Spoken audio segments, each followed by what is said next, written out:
सो दी flash की movie चालू होती है with flash and Batman chasing bank robbers. इस सीन के अंदर हम फ्लैश और बैटमैन को एक बैंक रॉबरी रोकते हुए देखते हैं और बैंक रॉबर्स को कैच करते हुए देखते हैं। इस सीन के अंदर बेसिकली रॉबर्स एक हॉस्पिटल के अंदर चले जाते हैं, जिस हॉस्पिटल को रॉबर्स ब्लो अप भी कर देते हैं। इस सीक्वेंस के अंदर हम फ्लैश को अपनी स्पीड फोर्स का यूज करते हुए देखते हैं और इस सीन के अंदर बेसिकली फ्लैश स्लो मोशन के अंदर काफी सारे डॉक्टर्स और पेशेंट्स को बचाता है। मीनवाइल बैटमैन उन रॉबर्स को कैच करने की कोशिश करता है जिनको इनिशियली फ्लैश और बैटमैन चेस कर रहे होते हैं। इस सीक्वेंस के एंड में फ्लैश सारे डॉक्टर्स पेशेंट्स को बचा लेता है हॉस्पिटल से। इसके अलावा बैटमैन उन रॉबर्स को पकड़ लेता है। इस सीक्वेंस के एंड होने के बाद हमें बैरी एलन के ओरिजिन के बारे में बताया जाता है और हमें बैरी एलन के बैक स्टोरी के बारे में बताया जाता है और हमें ये बताया जाता है कि आखिर बैरी एलन को उसके फ्लैश के पावर्स कैसे मिले। इस फ्लैशबैक सीन के अंदर हमें बताया जाता है कि बैरी को उसके पावर्स एक लाइटनिंग स्ट्राइक के कारण मिले थे जब बैरी एलन अपने मदर के मर्डर मिस्ट्री को सॉल्व कर रहा था। इस फ्लैशबैक के अंदर हमें बताया जाता है कि बैरी एलन लाइटनिंग से 2013 के अंदर स्ट्रक होता है, उसी साल जिस साल मैन ऑफ स्टील के इवेंट्स हुए थे इनसाइड द डीसीयू। इस फ्लैशबैक के अंदर हमें ये बताया जाता है कि 2013 के अंदर बैरी एलन को फ्लैश मेट्रोपोलिस सिटी आया था जनरल जॉर्ड और सुपरमैन के फाइट के दौरान, जहां पर वो मेट्रोपोलिस सिटी के अंदर सिविलियंस की हेल्प कर रहा था फॉर द इवैक्यूएशन। तो ये सीन बेसिकली बैरी एलन का ओरिजिन को काफी अच्छे तरीके से मैन ऑफ स्टील से ज्वाइन करता है। It's a same that DCU अब खत्म होने वाला है और एक नए डीसी की शुरुआत होने वाली है, इसलिए सीन बिल्कुल भी मैटर नहीं करता है। पर मूविंग ऑन, द फ्लैश की मूवी में हमें बताया जाता है कि बैरी अपने फादर को जेल से बाहर निकालना चाहता है, पर बैरी अनसक्सेसफुल है अपने फादर हेनरी एलन को प्रिजन से बाहर निकालने के लिए। बैरी के फादर हेनरी एलन जेल के अंदर इसीलिए हैं क्योंकि उनके ऊपर इल्जाम है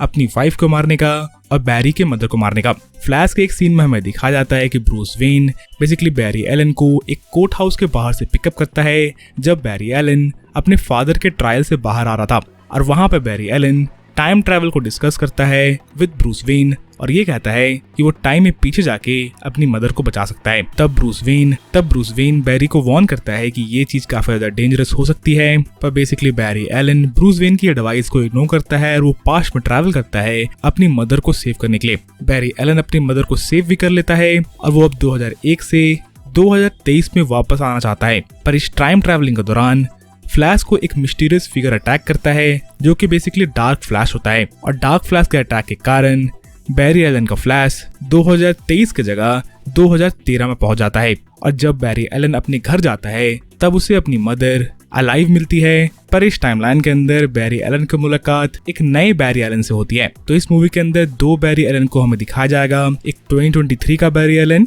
और एक 2013 का बैरी एलन, जो कि एक न्यू टाइमलाइन का बैरी एलन है। सो जो ओरिजिनल बैरी एलन है उसे मैं ओरिजिनल फ्लैश करके बुलाऊंगा और जो 2013 का बैरी एलन है उसे मैं 2013 का बैरी एलन बोलूंगा या 2013 का फ्लैश बोलूंगा। सो 2013 के फ्लैश के मिलने के बाद ओरिजिनल बैरी एलन को यह समझ में आता है कि उसने कुछ गड़बड़ कर दी है और उसने एक नई टाइमलाइन का क्रिएशन कर दिया है। इस नई टाइमलाइन के अंदर 2013 का बैरी एलन के पास फ्लैश के पावर्स नहीं होते हैं क्योंकि इस टाइमलाइन के अंदर बैरी की मदर कभी मरी ही नहीं थी, इसलिए बैरी अपने मदर के डेथ का इन्वेस्टिगेशन कभी करता ही नहीं है और वो कभी लाइटनिंग से स्ट्रक होता ही नहीं है, इसलिए 2013 के बैरी एलन के पास फ्लैश के पावर्स नहीं थे। इस मूवी के अंदर ओरिजिनल फ्लैश 2013 के बैरी एलन को फ्लैश की पावर्स देना चाहता था, इसलिए वो 2013 के बैरी एलन को लाइटनिंग से स्ट्रक करवाता है, जिस लाइटनिंग से ओरिजिनल फ्लैश भी स्ट्रक हो जाता है, जिसके कारण 2013 के बैरी के पास फ्लैश की पावर्स आ जाती हैं, पर जो ओरिजिनल बैरी एलन था वो अपने पावर्स को लूज कर देता है। इसके बाद सीन चेंज होता है और हम जनरल जॉर्ड को अर्थ पे अटैक करते हुए देखते हैं। इस नई टाइमलाइन के अंदर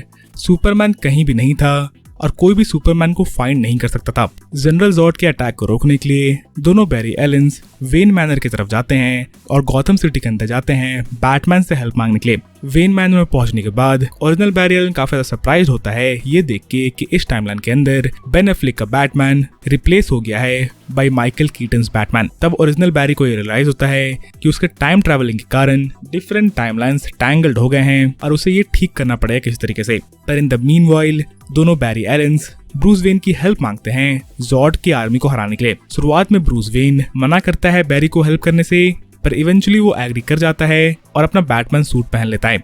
ब्रूस वेन कोशिश करता है कि वो कार्ल एल एके सुपरमैन को ढूंढ सके जो कि उनकी हेल्प कर सके जॉर्ड की आर्मी को हराने के लिए।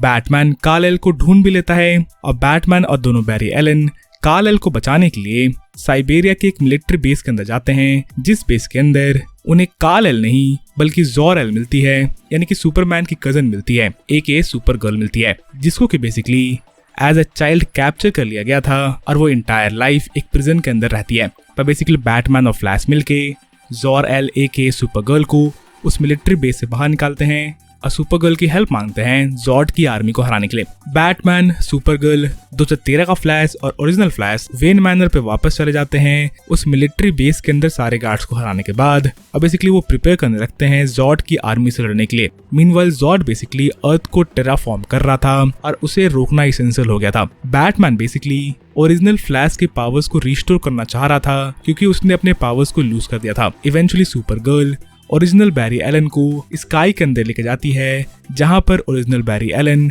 लाइटनिंग से एक बार वापस से स्ट्रक होता है, जिसके बाद बैरी के पावर्स वापस आ जाते हैं। इसके बाद बेसिकली 2013 का फ्लैश, ओरिजिनल फ्लैश, बैटमैन और सुपर गर्ल ज़ॉर्ड की आर्मी से लड़ने जाते हैं, जहां पर एक मैसिव बैटल टेक प्लेस करता है। इस बैटल के अंदर सुपर गर्ल और माइकल कीटन का बैटमैन मारे जाते हैं। पर बेसिकली इन सारे सीक्वेंसेस के अंदर 2013 का बैरी एलन एक क्रश डेवलप कर लेता है ऑन सुपर गर्ल।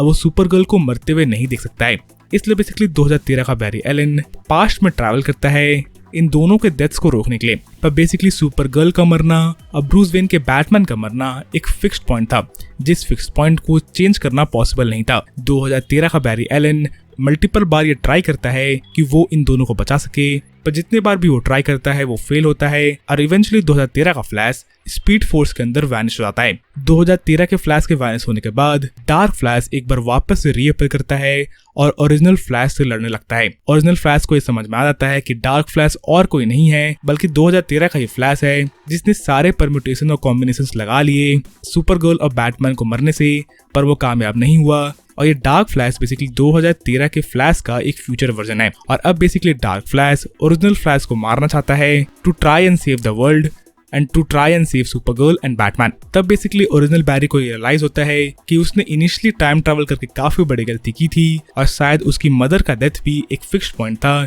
जिसे उसे चेंज नहीं करना चाहिए था। तब basically Barry Allen dark flash से लड़ते हुए वापस 2001 में ट्रैवल करता है और हमें दी ओरिजिनल फ्लैश और डार्क फ्लैश के बीच में स्पीड फोर्स के अंदर एक काफी अमेजिंग बैटल दिखाई जाती है। इस स्पीड फोर्स के अंदर हमें काफी सारे पुराने डीसी एक्टर्स के और सुपर हीरोज के कैमियोस भी दिखाए जाते हैं। अल्टीमेटली 2013 का फ्लैश ओरिजिनल फ्लैश की एक बार वापस से हेल्प करता है डार्क फ्लैश को हराने के लिए और इवेंचुअली 2013 का फ्लैश और डार्क फ्लैश दोनों ही वैनिश हो जाते हैं, जिसके बाद ओरिजिनल फ्लैश 2001 में वापस जाता है और वो इस बार अपनी मदर को नहीं बचाता है और अब फ्लैश को लगता है कि उसने सब कुछ ठीक कर दिया है और टाइमलाइन अब ठीक हो जानी चाहिए। जिसके बाद ओरिजिनल फ्लैश 2023 में वापस से ट्रैवल करता है, पर वो अपने आप को एक नए यूनिवर्स के अंदर फाइंड करता है, जिस यूनिवर्स के अंदर बैटमैन एक बार वापस से बदल गया था और हमें एक नया बैटमैन द फ्लैश की एंडिंग में दिखा जाता है। अब ये नया बैटमैन कौन है ये कहना मुश्किल है, पर प्रोबब्ली ये बैटमैन न्यू डीसी का बैटमैन होने वाला है, यानी कि जेम्स गन के नए यूनिवर्स का बैटमैन होने वाला है। सो इसी सीन के साथ बेसिकली द फ्लैश की मूवी